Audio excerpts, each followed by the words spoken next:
Okay, hi guys, hari ni kita di Fancy Charger 9 Salam. Kita ada sebuah BMW X1 okay.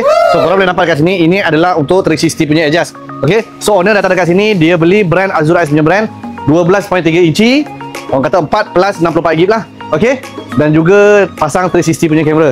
Okay, so kereta ni overall kita punya technician tengah setting lah. Okay, so di bahagian depan kita akan letak ngam-ngam kat sini ni ya, cantik.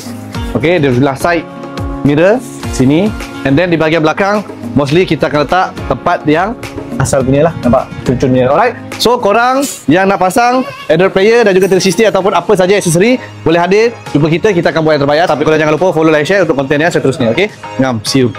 Okay guys, so sekarang kita berada dalam BMW X1 tu lah. Okay, so sekarang kita punya technician dah siap pasang orang kata Android player 12.3 inci ni lah.